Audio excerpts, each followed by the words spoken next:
রমজান মাসের শুরুতে নতুন করে আবার রমজানের চাঁদ উঠাইয়া আল্লাহ আবার ডাক দিছে, ইয়া আইয়ুহাল্লাযীনা আমানু, হে ঈমানদার, আমি তোমার রব বলছি, আমি তোমার আল্লাহ বলছি, বান্দা 11 মাস তোমারে ডাকছিলাম গুনাহ ছেড়ে দিতে, নেকি অর্জন করতে, আদেশ পালন করতে চেয়েছিলাম তোমার জন্য তাকওয়া। আচ্ছা বান্দা, ঠিক আছে, শয়তানের প্ররোচনায়, নফসের ধোকায়, দুনিয়াবি হাজারো ব্যর্থতায় তুমি পারো নাই, কমতি হয়ে গেছে, ঘাটতি হয়ে গেছে, গুনাহ ছাড়তে পারো নাই, গুনাহ বেশি হয়ে গেছে, নেকি কম হয়ে গেছে। যাও বান্দা, সব বাদ দাও, আমি আল্লাহ তাআলা সব ভুলে গেলাম, সব বাদ দিলাম। এবার আমি আবার নতুন করে আমি আল্লাহ তোমাকে সুযোগ দিতে চাই। একটি মাস, আইয়ামাম মা'দুদাত, একেবারে গুনাহ গুনাহ। কোরআন শরীফের আয়াত, আল্লাহ বলছে আইয়ামাম মা'দুদাত, একেবারে গইনা গইনা গুইনা গুইনা তোমারে 30 দিন, 31 দিন লাগবে না, 32 দিন লাগবে না। সাফ কথা বান্দা, কথা কথাই গুনবা, তুমি নিজে গুনবা 30 দিন অথবা 29 দিন, 31 হবে না, প্রয়োজনে 30-এর একদিন আগে শেষ করে দেব। 29 বা 30 দিনে গোনা এই একটি মাস তুমি, আবারও বলছি, 11 মাসের ভুল ভ্রান্তি ছেড়ে দিয়ে নতুন করে ঘুরে দাঁড়িয়ে তুমি পিছনের সব ভুলে একটি মাস মাত্র গুনে গুনে গুনাহ বর্জন করো, আমি আল্লাহর ইবাদত করো, 5 ওয়াক্ত নামাজ পড়ো, গুনাহ ত্যাগ করো, হারাম ত্যাগ করো, দিল জবান চলাফেরা আচরণ উচ্চারণের হেফাজত করো, রোজা পালন করো, সুবহে সাদিক থেকে সন্ধ্যা পর্যন্ত যাবতীয় খাদ্য পানীয় স্বামী স্ত্রীর বৈধ মিলামেশা থেকে বিরত থাকো, সবগুলো গুনাহ ছেড়ে দাও, আমার জিকির, আমার তেলাওয়াত, ইফতার, সাহারি, তাহাজ্জুদ, তারাবি, ইতিকাফ, এই আমলের মধ্যে লেগে থাকো। আমি আল্লাহ ওয়াদা দিলাম, ঠিক 30 দিনের দিন বা 29 দিনের দিন আমি আল্লাহ আরেকবার চাঁদ উঠাবো। ওই নতুন চাঁদ উঠলে, ঈদের চাঁদ উঠলে তোমারে 30 দিনেই আমি মুত্তাকি বানাইয়া, গুনাহ থেকে মুক্ত করাইয়া 30 দিনের মাথায় জান্নাতের ফ্লাইট ধরায় দেব। 30 দিনে। হ্যাঁ হ্যাঁ, একটা কথা মনে রাখবেন, মহান আল্লাহ পাক রব্বুল আলামিন একটা মূল নীতি মনে রাখতে হবে প্রত্যেককে, সেটা হলো আল্লাহ পাক বান্দার প্রতি মালিকের মূল ইচ্ছাটা কি? মূল ইচ্ছাটা হলো আল্লাহ বান্দাকে মাফ করতে চায়। কি করতে চায়? জান্নাত দিতে চায়। আমি একটা সুন্দর উদাহরণ বলি, মাজার সাহেব, ওই এটা কইলেও নাম নো একটা দলিল পাইয়ে নেবেন। আচ্ছা যাক, কিছুদিন আগে একজন লোক আসছে, উনি আমার কাছে অনেক দিন ধরে একটা মাহফিল চায়।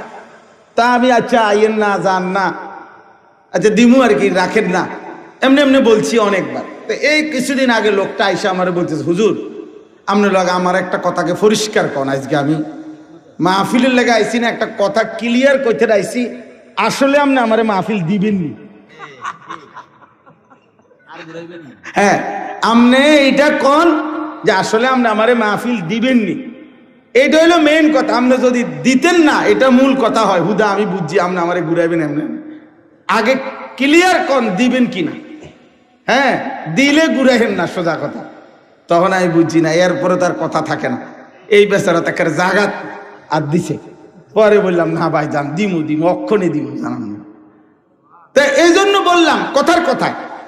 তো আমরাও যদি আল্লাহকে জিজ্ঞেস করি, মাওলা আসলে সাফ কোন, আপনি আমারে আসলে মাফ করবেন নি, আপনি পরিষ্কার বলেন, আপনি কি আসলে আমারে জাহান্নাম দিতে চান না জান্নাত দিতে চান? তো আল্লাহ তাআলা বলবে, বান্দা বিশ্বাস কর, বান্দা সবে বরাত দিছিলাম তোরে জান্নাত দেওয়ার জন্য, সবে কদর দিছিলাম তোকে জান্নাত দেওয়ার জন্য, পুরাটা রমজান মাস দিছিলাম তোকে জান্নাত দেওয়ার জন্য, প্রতিটা জুমার রাত দিছি আমি জান্নাত দেওয়ার জন্য, আরাফাতের ময়দান আমি দিছি জান্নাত দেওয়ার জন্য, হজ্জের ইবাদত দিছি জান্নাত দেওয়ার জন্য, একটা একটা সেজদা দিছি আমি আল্লাহ জান্নাত দেওয়ার জন্য।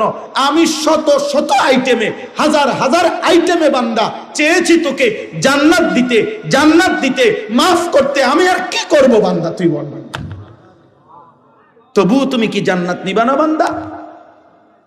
ফাবিআইয়ি হাদিসিন বাদাহু ইউমিনুন, আল্লাহ বলে, বলো না বান্দা, আমি আর কেমনে বললে, কত বললে তুমি আমার কথা মেনে নিবা? আমি আর কয়বার বলতাম, আমি আর কতভাবে বলতাম?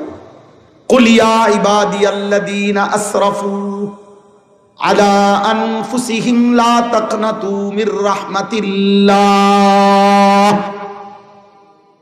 আল্লাহ বলে, বন্ধু আপনি আমার বান্দাদেরকে ডাক দিয়ে বলেন, গুনাহ যদি জীবনটা ভর 60 বছর যদি 60 বছর ঘন্টা গণেন, 60 বছর যদি মিনিট গণেন, 60 বছরের যদি সেকেন্ড গণেন, তাইলে সেকেন্ড যত গুনাহ তত, মুহূর্ত যত গুনাহ তত। আল্লাহ বলে, বন্ধু যদি গুনাহ তার এই পরিমাণ হয় যে 60 বছর হিসাব করিলে যত ঘন্টা, যত মিনিট, যত সেকেন্ড, তো গুনার পরিমাণ 1 সেকেন্ডও নেকি নাই, পুরাটাই গুনাহ, আপাদমস্তক গুনাহ। 60 বছর পুরাটা গুনায় গুনায় সমান সমান, গুনায় গুনায় ভরপুর, গুনায় গুনায় ডুবন্ত, গুনায় গুনায় পূর্ণ।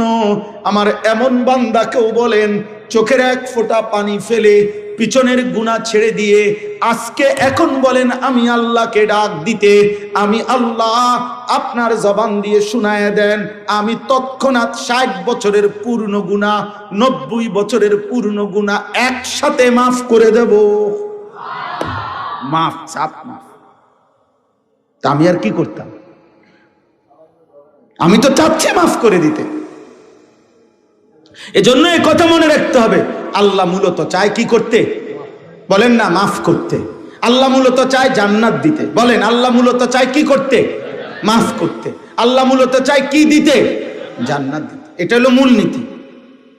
মূলনীতি, নাব্বি ইবাদি আন্নী আনাল গফুরুর রহিম ওয়া আন্না আযাবি হুয়াল আযাবুল আলীম। আল্লাহ বলে, বন্ধু আমার বান্দাদেরকে বলে দেন আমি আল্লাহ প্রচন্ড ক্ষমাশীল, দয়াবান। আর এটাও বলে দেন আমার আযাব অনেক কঠিন। আমি ক্ষমাশীল, আমি রহমওয়ালা, আমি ক্ষমাশীল। বাকি এটাও বলেন আমার আযাব কিন্তু ভয়ঙ্কর। তবে তাফসীরের মধ্যে লিখছে, মুফাসসিরিনে কেরাম বলছে, মনে রাখেন এক বাবা তার বাচ্চার উপরে রাগ করছে, রাগ করে বলতেছে রাগ, এখন লাঠি নিতে আসি, তুই খাড়ায় না, আমি আইতে আসি। এখান থেকে লাঠি নিয়ে আসতে আসতে বাচ্চাটা ব্যয় করে কাইন্দা দিছে, মাফ করে দেন বলছে। তো লাঠি নিয়া আলগার থেকে মারবে, এটা তো লাঠি নিতে হবে, তারপরে মারতে হবে। আর মাফ করাটা, মাগফিরাতটা, ক্ষমাটা তো কলজার ভিতরেই আছে। লাঠি নেওয়ার আগেই আল্লাহ চাইলে লাঠি নিয়া তো মারমু, কিন্তু রহমত মাগফিরাত তো আমার সত্তার মধ্যে, আমি তো মাগফিরাতের সত্তা আমার ভিতরে, আমি তার আগেই, লাঠি নেওয়ার আগেই চাইলে মাফ করে দিতে পারি। এই জন্য আল্লাহর রহমত আগে, আল্লাহর মাগফিরাত আগে, আল্লাহর রাগের উপরে। সাবাকাত রাহমাতি আলা গাদাবি। এই জন্য চলেন, নিয়ত করেন, নিয়ত করেন, নিয়ত করেন মাহে রমজানের কদর করব ইনশাআল্লাহ। রমজান আল্লাহ তাআলা, আল্লাহ পাক রব্বুল আলামিন রমজানকে আলাদা স্পেশালি বানাইছেন। আল্লাহ যেন বলছে এই পৃথিবীরই একটা মাস, এখানেই আলো উঠবে, সূর্য উঠবে, রাত দেখতে একই রকম, দিন দেখতে একই রকম, রমজানের সূর্য একই রকম, রমজানের চাঁদ একই রকম, রমজানের পৃথিবী একই রকম, কিন্তু বান্দা দাম কিন্তু ভিন্ন রকম। প্রতি ঘন্টা, মিনিট, সেকেন্ড স্বর্ণের দামে না, রৌপ্যের দামে না, মণি মুক্তার দামে না, তামাম জমিন ও আসমানের দামে না, বরং আল্লাহ আমি আমার শান মোতাবেক দামে বান্দা তোমারে রমজান দেব। কোন দাম দস্তুর হিসাব তুমি মিলাই থাকতাম না। এজন্য আমার শায়েখ আল্লামা মুফতি মুশতাকুর নবী কাসিমি হুজুর সবসময় এটা বলে, রমজান মাসে বান্দা যখন একটি সেজদা দেয় তো আল্লাহ যেন বলে, প্রথম ঘোষণা তো আছেই, ফেরেশতা সেজদা দিবে একটা, তুমি লিখবা 70টা। কয়টা? 70টা। না না, 70টা না। প্রথম তো সিদ্ধান্ত এটা 70, কিন্তু এই 70 লেখবার আগে ফেরেশতা মহান আল্লাহ পাকের দিকে তাকিয়ে যেন জিজ্ঞেস করে, আল্লাহ আপনার বান্দার রমজানের এই সেজদাটার নেকি 70 লিখবো কিনা। আল্লাহ পাক যেন বলে, আচ্ছা রাখো, আমি আগে ওর একটু দেখে লই, দেখি সেজদাটা কেমন হয়েছে, তার দিলটা কেমন, তার গুনাহমুক্ত হালাতটা কেমন, তার রমজানের কদরটা কেমন। আল্লাহ তাকাইয়া যেন বলে, না 700 লেখো, 7000 লেখো, 7 লাখ লেখো, 7 কোটি লেখো, 70 কোটি লেখো। এইভাবে আল্লাহ তাআলা নেকি বাড়াইতে থাকে। কখনো কখনো আল্লাহ বলে, ফেরেশতা তুমি লিখো না, আমি আল্লাহ নিজে লিখব। সাআক্তুব, আমি রমজান অনেক দামে কেন, মালিক যেন বলে বান্দা আমি অনেক দেব, অনেক দেব, অনেক দেব। কারণ ওই যে সিদ্ধান্ত আমার, আমি তো তোমারে জান্নাত দিতে চাই, আমি তো তোমারে জান্নাত দিতে চাই, আমি তো তোমারে জান্নাত দিতে চাই। আমি একবার একটা উর্দু কিতাবে পড়ছিলাম, উর্দু কিতাবে ইউনুস আলাইহিস সালাম আল্লাহকে বলছিলেন যে আল্লাহ আমার জাতি আর ঈমান আনবে না, আপনি তা করে ধ্বংস করে দেন।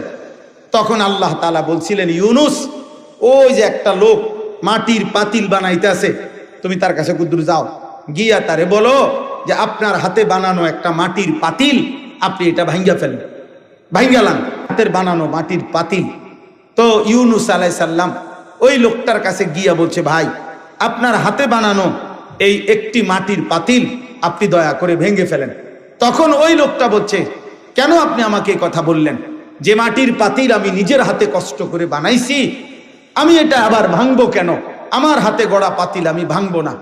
ইউনুস আলাইহিস সালাম আল্লাহকে বলছে, আল্লাহ ওই বেটা তো বলতেছে তার হাতে গড়া মাটির পাতিল সে ভাঙবে না, সে ভাঙতে চাচ্ছে না কোনোভাবে। মহান আল্লাহ পাক রব্বুল আলামিন বললেন, ইউনুস তাইলে যারে আমি 9 মাস মায়ের রেহেমের মধ্যে আমার নিজ হাতে আমার যে বান্দাকে নাক লাগাইলাম, চোখ লাগাইলাম, হাত লাগাইলাম, সারা দেহ আমি সাজাইলাম, আমার বান্দাকে আমি তিল তিল করে বানাইলাম, আমার হাতে গড়া বান্দা আমি কেমনে ধ্বংস করে দেব? ধ্বংস করে দেব কেন? আমি তো অপেক্ষায় আছি সে যদি কোনোদিন রাত গভীরে মাফ চায়, সে যদি কোনোদিন ফিরে আসে, সে যদি কোনোদিন রাত গভীরে আসে। ইন আতাইতানি লাইলান আতাইতুকা লাইলা, ইন আতাইতানি নাহারান আতাইতুকা নাহারা। বাহ, মালিক বলে বান্দা তুমি যদি রাত গভীরে গুনাহ নিয়ে আসো, আমি রাত গভীরেই মাগফিরাত নিয়ে আসবো। তুমি দিনে আসলে আমি দিনে আসব, তুমি আসবে যখন আমি আসবো তখন। সুবহান, এমন মালিক কই পাবে? হায় যুবক, কারে দেখলাম বা এই মোবাইলের নর্তকী দেখা কি সুখ পাইলা, বেঈমানের মতো চুল রাইখা কি ইজ্জত পাইলা।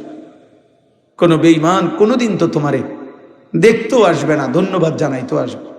এই পৃথিবীর কোন বেঈমান, যারা বেঈমান মুশরিকের মতো চুল রাখো, কোন মুশরিক কোন বেঈমান আজ পর্যন্ত কোনোদিন তোমার একটা ধন্যবাদ জানাইছিনি যে পৃথিবীতে যারা যারা যারা যারা আমার মতো চুল রাখছেন তাদেরকে ওয়েলকাম, তাদেরকে ধন্যবাদ। একটা বেঈমানও তো জীবনে কোনোদিন ধন্যবাদটুকু জানাবে না। অথচ রাসূলুল্লাহ সাল্লাল্লাহু আলাইহি সাল্লাম তো হাদিসে স্পষ্ট বলেছে, আমার একটা একটা সুন্নাত আমার যেই উম্মত পালন করবে, আমি মুহাম্মদ সাল্লাল্লাহু আলাইহি সাল্লাম আমি নবী ওয়াদা দিলাম, উম্মত আমার সুন্নতের আশিক তোরে আমি সাথে নিয়ে আমি একসাথে জান্নাতে ঢুকবো। তো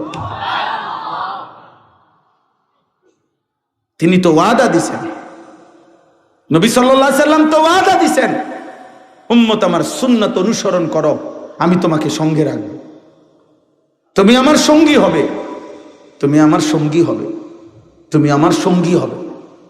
কার মতো হারায় গেল নওজোয়ান মুসলমানের বাপ, আপনারা যারা অভিভাবক আছেন, আপনারা আপনাদের চোখের সামনে আপনাদের ছেলেগুলোকে কেন ছেড়ে দিলেন? ছেড়ে দিলেন কেন? এই ব্যর্থতার দায়ভার কার? একটি সমাজ এইভাবে চারিদিকে মুসলমান, প্রত্যেক ওয়াক্ত নামাজ মসজিদের মিনারা থেকে আজান হয়, 5 ওয়াক্ত নামাজের আজান হয়, চারিদিকে মাদ্রাসা, প্রতি 5 কিলোমিটার জায়গার মধ্যে মাদ্রাসা আছে, চারিদিকে মাদ্রাসা, চারিদিকে মসজিদ, দাড়ি টুপিওয়ালা মানুষ, চারিদিকে আল্লাহর কোরআনের তিলাওয়াত, এত হাফেজ, এত আলেম, এত হাজি, এত ইমাম, এত খতিব, এত জুমার বয়ান, এত কিছুর ভিতরে থাইকা আপনার ছেলেটা 365 দিনে খোদার 1 বছর কোনদিন ফজরের নামাজ পড়ে না। এটা আপনার ছেলে কেমনে, মুসলমানের বাচ্চা কেমনে, আমি এটা বুঝি না, আমি বুঝি, আমি বুঝি না। এই ব্যর্থতা নিয়ে ওই বাবা ঘুমায় কেমনে, ওই মা ঘুমায় কেমনে? আপনারা কি ফুত মানুষ করতেন আছেন, কি সংসার করতেন আছেন, আপনারাই করতে পারেন। আহা, আফসোসের ব্যাপার, আফসোসের ব্যাপার, আফসোসের। তুমি বেটা স্বামী, তোমার বেডি প্রত্যেক দিন বেপর্দা বাজারে বাজারে ঘুরে, বউ তোমার রং চায় রাস্তার মানুষে, এরকম আকামলা বেডই তুমি কিত্তা হইলা বিয়া? হ্যাঁ বেটা, আকামলা বেটা, এটা তো কাপুরুষ কিসিমের মানুষ বেটা, আত্মমর্যাদাহীন মানুষ বেটা। আরে ছেলে, তোদেরকে বলি বেটা, তোদের যাদের বোন বেপর্দা বেটা, এটাও তো তোর মতো ইমানদার ভাইয়ের আত্মসম্মানে লাগার কথা, গায়রাতে লাগার কথা যে আমি ভাই, আমার বোন কেন বেপর্দা হবে বেটা? হ্যাঁ, আস্তাগফিরুল্লাহ, আস্তাগফিরুল্লাহ, আস্তাগফিরুল্লাহ। আল্লাহ তাআলার সাথে এত বড় গাদ্দারি করে প্রতিনিয়ত আল্লাহর হুকুম লঙ্ঘন করে সুখ আসবে কোত্থেকে? শান্তি আসবে কোত্থেকে? আমাদের ভাগ্য পরিবর্তন হবে কিভাবে?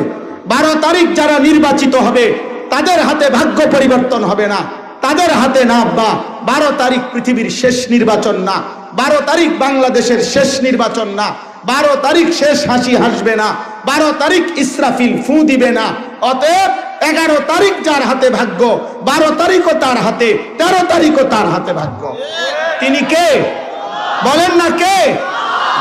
কোন মানুষের হাতে কারো ভাগ্য নাই, কোন মানুষের হাতে জনগণের ভাগ্য পরিবর্তন হবে না। ওর নিজের তো ভাগ্য নাই, ওর নিজের তো বল নাই, ওর নিজের তো হুকবা নাই বেটাটা। ওর নিজে কতক্ষণ টিকবে তারই তো কোনো নিশ্চয়তা নাই। যার নিজের ফেসাবে ধরলে দাঁড়াইয়া থাকতে পারে না, সে আপনার ভাগ্য পরিবর্তন করবে কিভাবে? যে একটা মশার কামড় সহ্য করতে পারে না, একবার কয়েল লাগায়, একবার মশারি লাগায়, সে এত দুর্বল। আমরা মানুষের ভাগ্য পরিবর্তন করব কিভাবে? কিভাবে বলেন? অতএব সোজা কথা, আমাদের প্রত্যেকের কাছে এটা অনুরোধ, আমাদের আখেরাতি মূল পত্রিকা। আমি কয়েকদিন টানা বলছি, পত্রিকায় লিখছে 12 তারিখে দেখা যাবে শেষ হাসি কে হাসে। আমি বলছি না, হাসরের ময়দানে দেখা যাবে শেষ হাসি কে হাসে। আর আল্লাহ কোরআনে স্পষ্ট বলছেন, ফালিয়াউমাল্লাযীনা আমানু মিনাল কুফফারি ইয়াদহাকুন। সরাসরি কোরআনে আল্লাহ বলছে হাসরের ময়দানে ইমানদার সমস্ত কাফের, নাফরমান, বেঈমান, পাপীদেরকে দেখে ইয়াদহাকুন, হাসবে, হাসবে, হাসবে। এজন্য শেষ হাসি মুমিন হাসবে, শেষ হাসি সেজদাওয়ালারা হাসবে ইনশাআল্লাহ। হ্যাঁ হ্যাঁ, অবশ্যই অবশ্যই। চলেন, এজন্য এতটুকুই কথা। মাহে রমজানকে সামনে রেখে প্রত্যেকের কাছে অনুরোধ, প্রত্যেকের কাছে আমরা প্রত্যেকেই রমজানকে সামনে রেখে নতুন করে ঘুরে দাঁড়াই। বলেন ইনশাআল্লাহ, বলেন ইনশাআল্লাহ। রমজানকে ভিন্নভাবে আল্লাহ তাআলা রমজানকে কেন্দ্র করে একটা শেষ কথা মনে রাখবেন। রমজানের 183 নম্বর আয়াত থেকে 187 সূরা বাকারার 5টি আয়াতে আল্লাহ তাআলা রমজানের ব্যাপারে কথা বলছে, রমজান মাসের গুরুত্বের ব্যাপারে কথা বলেছেন। জি, এই সব কিছু বলছেন, এতেকাফের কথা বলছেন, রমজানের রাত্রির হুকুম বলছেন, রমজানের দিনের হুকুম বলছেন। সব বলার পরে আল্লাহ তাআলা বলছেন যে বান্দা, আমি আবারও তোমাদের কাছে বললাম, কাযালিকা ইউবায়্যিনুল্লাহু আয়াতিহি লিন-নাস লাআল্লাহুম ইয়াত্তাকুন। আমি আল্লাহ বিস্তারিত রমজানের কথা তোমাদের সামনে বলে দিলাম যেন সকলেই মুত্তাকি হতে পারে। অতএব রমজানকে কদর করলে ইনশাআল্লাহ মুত্তাকি হবেন। রমজানে গুনাহমুক্ত সিদ্ধান্ত নিলে, আল্লাহর ইবাদতের উপরে জমে থাকলে জান্নাতি হয়ে যাবেন ইনশাআল্লাহ। আল্লাহ তৌফিক দান করেন। রমজানকে কদর করব তো ইনশাআল্লাহ। শেষ দশক সকলেই ইতিকাফ করতে চেষ্টা করেন। পুরা রমজান পূর্ণ 20 রাকাত তারাবি পড়বেন, বলেন ইনশাআল্লাহ। ইফতার, সাহরি, তাহাজ্জুদ, তিলাওয়াত, জিকির, রোজা, গুনাহমুক্ত থাকার সর্বাত্মক চেষ্টা করবেন, বলেন ইনশাআল্লাহ। আগামীকাল শনিবার সুধন্যপুর আমার শায়েখ আরিফ বিল্লাল্লামা মুফতি মুশতাকুন নবী কাসেমি হযরত দামাত বারাকাতুহুমের মাদ্রাসার মাসিক ইসলাহি মজলিস আপনারা অংশগ্রহণ করার চেষ্টা করবেন। আল্লাহ তাআলা আপনাদেরকে তৌফিক দেন, আল্লাহ তাআলা আপনাদেরকে কবুল করেন। আজকের এই মাহফিল আল্লাহ তাআলা ভরপুর বরকত দান করেন এবং এশার নামাজের পরেও ধারাবাহিক বয়ান হবে, আপনারা অংশগ্রহণ করবেন, থাকবেন। শায়েখ দামাত বারাকাতুহুমের শেষ বয়ান শুনে দোয়া মুনাজাত করে এরপরে যাবেন। আল্লাহ কবুল করেন, আমিন। সুবহানাল্লাহি ওয়া বিহামদিহি।